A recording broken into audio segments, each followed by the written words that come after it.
a suspicious gift.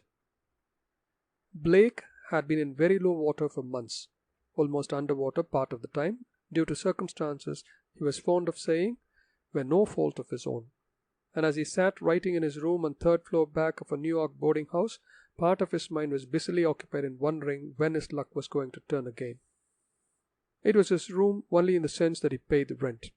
Two friends, one a little Frenchman and the other a big Dane, shared it with him, both hoping eventually to contribute something towards expenses, but so far not having accomplished this result. They had two beds only, the third being a mattress they slept upon in turns, a week at a time. A good deal of their irregular feeding consisted of oatmeal, potatoes, and sometimes eggs, all of which they cooked on a strange utensil they had contrived to fix into the gas jet. Occasionally, when dinner failed them altogether, they swallowed a little raw rice and drank hot water from the bathroom on the top of it, and then made a wild race for bed so as to get to sleep while the sensation of false repletion was still there. For sleep and hunger are slight acquaintances, as they well knew. Fortunately, all New York houses are supplied with hot air, and they only had to open a grating in the wall to get a plentiful, if not a wholesome amount of heat. Though loneliness in a big city is a real punishment, as they had severally learnt to their cost, their experiences, 3 in a small room for several months, had revealed to them horrors of quite another kind, and their nerves had suffered according to the temperament of each. But on this particular evening, as Blake sat scribbling by the only window that has not cracked, the Dane and the Frenchman, his companion in adversity, were in wonderful luck. They had both been asked out to a restaurant to dine with a friend who also held out to one of them a chance of work and remuneration. They would not be back till late, and when they did come, they were pretty sure to bring in supplies of one kind or another. For the Frenchman never could resist the offer of a glass of absinthe, and this meant that he would be able to help himself plentifully from the free lunch counters with which all New York bars are furnished, and to which any purchaser of a drink is entitled to help himself and devour on the spot or carry away casually in his hand for consumption elsewhere. Thousands of unfortunate men get their sole subsistence in this way in New York, and experience soon teaches where, for the price of a single drink, a man can take away almost a meal of chipped potatoes, sausage, bits of bread, and even eggs. The Frenchman and the Dane knew their way about, and Blake looked forward to a supper more or less substantial before pulling his mattress out of the cupboard and turning in upon the floor for the night. Meanwhile, he could enjoy a quiet and lonely evening with the room all to himself. In the daytime, he was a reporter on an evening newspaper of sensational lying habits. His work was chiefly in the police courts, and in his spare hours at night, when not too tired or too empty, he wrote sketches and stories for the magazines that very rarely saw the light of the day on their printed and paid-for sentences. On this particular occasion, he was deep in a most involved tale of a psychological character, and had just worked his way into a sentence or set of sentences that completely baffled and muddled him. He was fairly out of his depth, and his brain was too poorly supplied with blood to invent a way out again. The story would have been interesting had he written it simply, keeping to facts and feelings, and not diving into difficult analysis of motive and character, which was quite beyond him. For it was largely autobiographical, and was meant to describe the adventures of a young Englishman who had come to grief in the usual manner on a Canadian farm, and then subsequently become barkeeper, sub-editor on a Methodist magazine, a teacher of French and German to clerks at 25 cents per hour, a model for artists, a super on the stage, and finally a wanderer to the goldfields. Blake scratched his head and dipped the pen in the ink pot, stared out through the blindless windows, and sighed deeply. His thoughts kept wandering to food, beefsteak and steaming vegetables. The smell of cooking that came from a lower floor through the broken windows was a constant torment to him. He pulled himself together and again attacked the problem. For with some people, he wrote, the imagination is so vivid as to be almost an extension of consciousness. But here he stuck absolutely. He was not quite sure what he meant by the words, and how to finish the sentence puzzled him into blank inaction. It was a difficult point to decide, for it seemed to come in appropriately at this point in his story, and he did not know whether to leave it as it stood, change it round a bit, or take it out altogether. It might just spoil its chances of being accepted. Editors were such clever men. But to rewrite the sentence was a grind, and he was so tired and sleepy. After all, what did it matter? People who were clever would force some meaning into it. People who were not clever would pretend. He knew of no other classes of readers. He would let it stay and go on with the action of the story. He put his head in his hands and began to think hard. His mind soon passed from thought to reverie. He fell to wondering when his friends would find work and relieve him of the burden, he acknowledged it as such, of keeping them and of letting another man wear his best clothes on alternate Sundays. He wondered when his luck would turn. There were one or two influential people in Newark whom he can go and see if he had a dress suit and other conventional uniforms.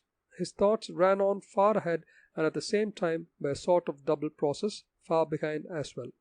His home in the old country rose up before him. He saw the lawn and the cedars in sunshine. He looked through the familiar windows and saw the clean, swept rooms. His story began to suffer. The psychological masterpiece would not make much progress unless he pulled up and dragged his thoughts back to the treadmill. But he no longer cared. Once he had got as far as that cedar with sunshine on it, he never could get back again. For all he cared, the troublesome sentence might run away and get into someone else's pages, or be snuffed out altogether. There came a gentle knock at the door, and Blake started. The knock was repeated louder. Who in the world could it be at this late hour of the night? On the floor above, he remembered, there lived another Englishman, a foolish, second-rate creature who sometimes came in and made himself objectionable with endless and silly chatter. But he was an Englishman for all that, and Blake always tried to treat him with politeness, realizing that he was lonely in a strange land. But tonight, of all people in the world, he did not want to be bored with Perry's cackle, as he called it, and the come-in he gave in answer to the second knock had no very cordial sound of welcome in it. However, the door opened in response, and the man came in. Blake did not turn round at once, and the other advanced to the center of the room, but without speaking. Then Blake knew it was not his enemy, Perry, and turned round.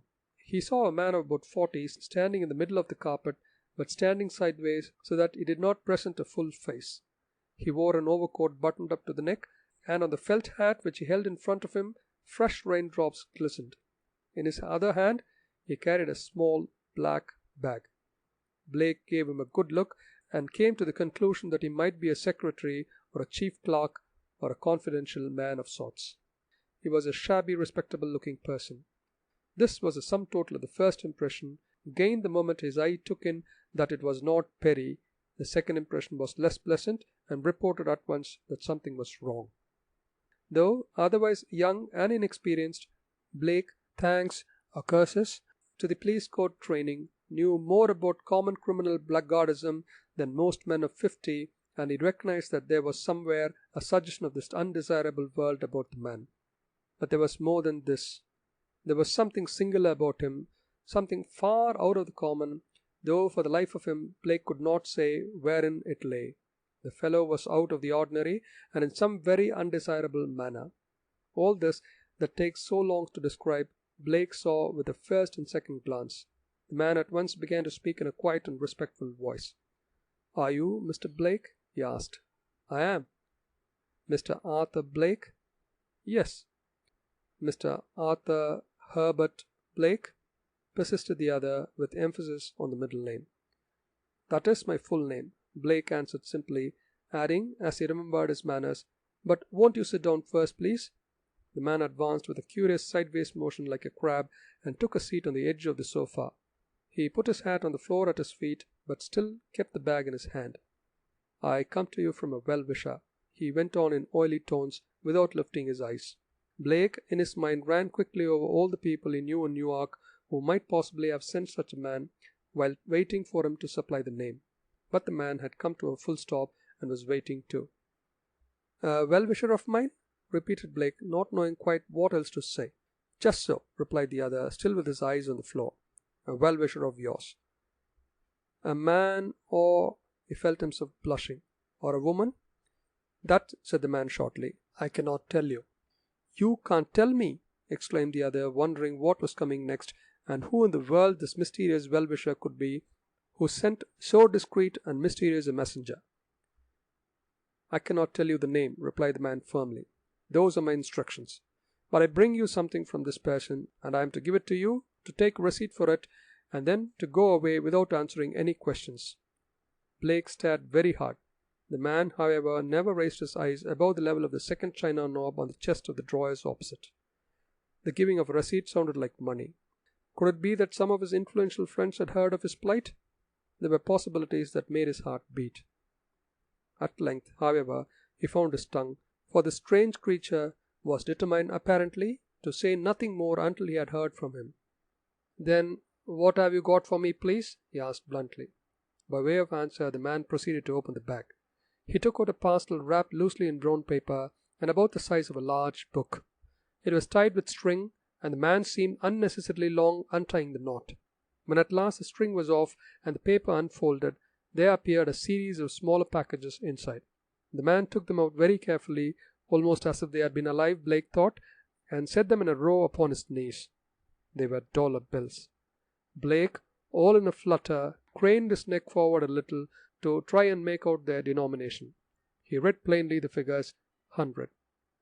"There are $10,000 here," said the man quietly. The other could not suppress a little cry. "And they are for you." Blake simply gasped. $10,000, he repeated, a queer feeling growing up in his throat. 10,000. "Are you sure? You mean they are for me?" he stammered. He felt quite silly with excitement, and grew more so with every minute as the man maintained a perfect silence. Was it not a dream? Wouldn't the man put them back in the bag presently and say it was a mistake, and they were meant for somebody else? He could not believe his eyes or his ears. Yet, in a sense, it was possible. He had read of such things in books, and even come across them in his experience of the courts, the erratic and generous philanthropist who is determined to do his good deed and to get no thanks or acknowledgment for it. Still, it seemed almost incredible. His troubles began to melt away like bubbles in the sun. He thought of the other fellows when they came in, and what he would have to tell them. He thought of the German landlady and the arrears of rent, of regular food and clean linen, and books and music, of the chance of getting into some respectable business, of as many things as it is possible to think of when excitement and surprise fling wide open the gates of the imagination. The man, meanwhile, began quietly to count over the packages aloud from 1 to 10, and then to count the bills in each separate packet, also from 1 to 10. Yes, there were 10 little heaps, each containing 10 bills of $100 denomination. That made $10,000. Blake had never seen so much money in a single lump in his life before, and for many months of privation and discomfort he had not known the feel of a $20 note, much less of a $100 one. He heard them crackle under the man's fingers, and it was like crisp laughter in his ears. The bills were evidently new and unused. But side by side with the excitement caused by the shock of such an event, Blake's caution, acquired by a year of vivid New York experience, was meanwhile beginning to assert itself. It all seemed just a little too much out of the likely order of things to be quite right. The police courts had taught him the amazing ingenuity of the criminal mind, as well as something of the plots and devices by which the unwary were beguiled into the dark places where blackmail may be levied with impunity. New York, as a matter of fact, just at that time was literally undermined with the secret ways of the blackmailers, the green goods men, and other police-protected abominations. And the only weak point in the supposition that this was part of some such proceeding was a selection of himself, a poor newspaper reporter, as a victim. It did seem absurd, but then the whole thing was so out of the ordinary, and the thought, once having entered his mind, was not so easily got rid of. Blake resolved to be very cautious. The man, meanwhile, though he never appeared to raise his eyes from the carpet, had been watching him closely all the time. "If you will give me a receipt, I will leave the money at once," he said, with just a vestige of impatience in his tone, as if he were anxious to bring the matter to a conclusion as soon as possible. "But you say it is quite impossible for you to tell me the name of my well-wisher, or why she sends me such a large sum of money in this extraordinary way?" "The money is sent to you because you are in need of it," returned the other, "and it's a present without conditions of any sort attached. You have to give me a receipt only to satisfy the sender that it has reached your hands. The money will never be asked of you again." Blake noticed two things from this answer. First, that the man was not to be caught into betraying the sex of the well-wisher, and secondly, that he was in some hurry to complete the transaction. For he was now giving reasons, attractive reasons, why he should accept the money and make out the receipt. Suddenly it flashed across his mind that if he took the money and gave the receipt before a witness, nothing very disastrous could come of the affair. It would protect him against blackmail if this was after all a plot of some sort with blackmail in it, whereas if the man were a madman or a criminal who was getting rid of a portion of his ill-gotten gains to divert suspicion, or if any other improbable explanation turned out to be the true one, there was no great harm done, and he could hold the money till it was claimed or advertised for in the newspapers. His mind rapidly ran over these possibilities, though of course under the stress of excitement he was unable to weigh any of them properly. Then he turned to his strange visitor again and said quietly, "I will take the money, although I must say it seems to me a very unusual transaction, and I will give you for it such a receipt as I think proper under the circumstances." "A proper receipt is all I want," was the answer. "I mean by that a receipt before a proper witness." "Perfectly satisfactory," interrupted the man, his eyes still on the carpet. "Only it must be dated and headed with your address here in the correct way." Blake could see no possible objection to this, and he at once proceeded to obtain his witness. The person he had in his mind was a Mr. Barclay, who occupied the room above his own, an old gentleman who had retired from business, and who, the landlady always said, was a miser, and kept large sums secreted in his room. He was at any rate a perfectly respectable man, and would make an admirable witness to a transaction of this sort. Blake made an apology and rose to fetch him, crossing the room in front of a sofa where the man sat, in order to reach the door. As he did so, he saw for the first time the other side of his visitor's face, the side that had been always so carefully turned away from him. There was a broad smear of blood down the skin from the ear to the neck. It glistened in the gaslight. Blake never knew how he managed to smother the cry that sprang to his lips, but smother it he did. In a second he was at the door, his knees trembling, his mind in a sudden and dreadful turmoil. His main object, so far as he could recollect afterwards, was to escape from the room as if he had noticed nothing, so as not to arouse the other's suspicions. The man's eyes were always on the carpet, and probably Blake hoped he had not noticed the consternation that must have been written plainly on his face. At any rate, he had uttered no cry. In another second he would have been in the passage, when suddenly he met a pair of wicked, staring eyes fixed intently and with a cunning smile upon his own. It was the other's face in the mirror, calmly watching his every movement. Instantly all his powers of reflection flew to the winds, and he thought only upon the desirability of getting help at once. He tore upstairs, his heart in his mouth. Barclay must come to his aid. This matter was serious, perhaps horribly serious. Taking the money, or giving a receipt, or having anything at all to do with it became an impossibility. Here was crime.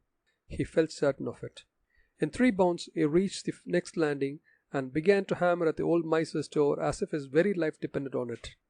For a long time he could get no answer. His fists seemed to make no noise. He might have been knocking on cotton wool, and the thought dashed through his brain that it was all just like the terror of a nightmare. Barclay evidently was still out, or else sound asleep, but the other simply could not wait a minute longer in suspense. He turned the handle and walked into the room. At first he saw nothing for the darkness, and made sure the owner of the room was out.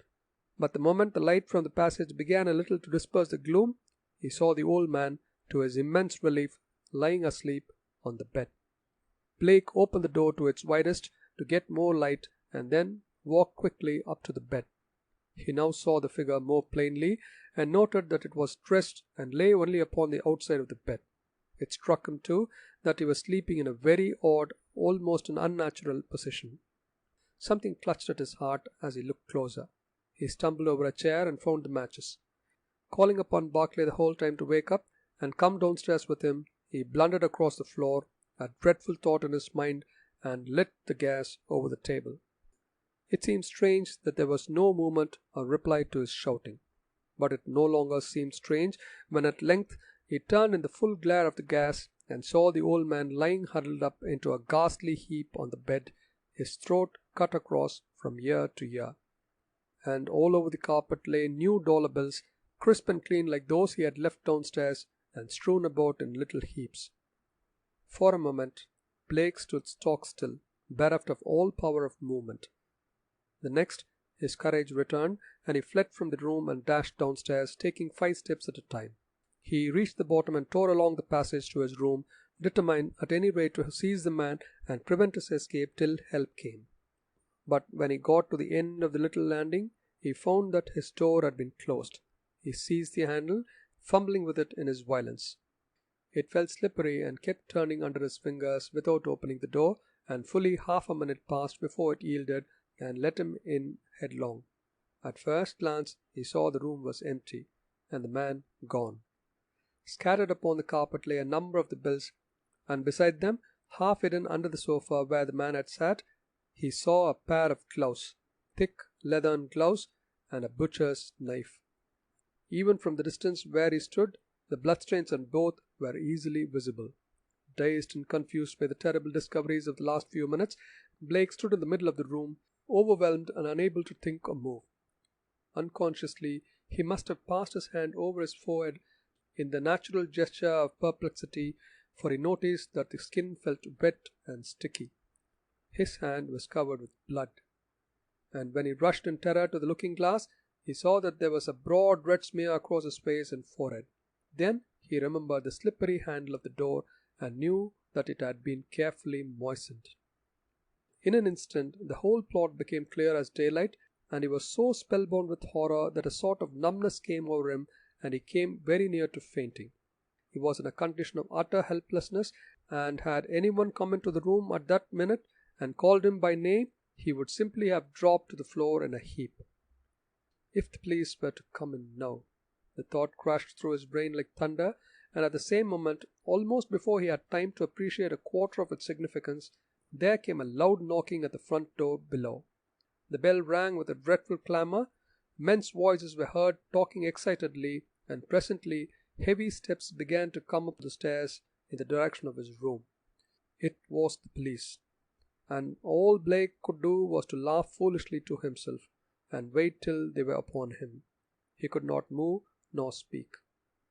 He stood face to face with the evidence of his horrid crime, his hands and face smeared with the blood of his victim, and there he was standing when the police burst open the door and came noisily into the room. "Here it is," cried a voice he knew. "Third floor back," and the fellow caught red-handed. It was the man with the bag leading in the two policemen. Hardly knowing what he was doing, in the fearful stress of conflicting emotions, he made a step forward. But before he had time to make a second one, he felt the heavy hand of law descend upon both shoulders at once as the two policemen moved up to seize him. At the same moment, a voice of thunder cried in his ear, "Wake up, man! Wake up! Here's your supper, and good news too!" Blake turned with a start in his chair and saw the Dane, very red in the face, standing beside him, a hand on each shoulder, and a little further back he saw the Frenchman leering happily at him over the end of the bed, a bottle of beer in one hand and a paper package in the other. He rubbed his eyes, glancing from one to the other, and then got up sleepily to fix the wire arrangement on the gas jet, to boil water for cooking the eggs, which the Frenchman was in momentary danger of letting drop upon the floor. The end of A Suspicious Gift.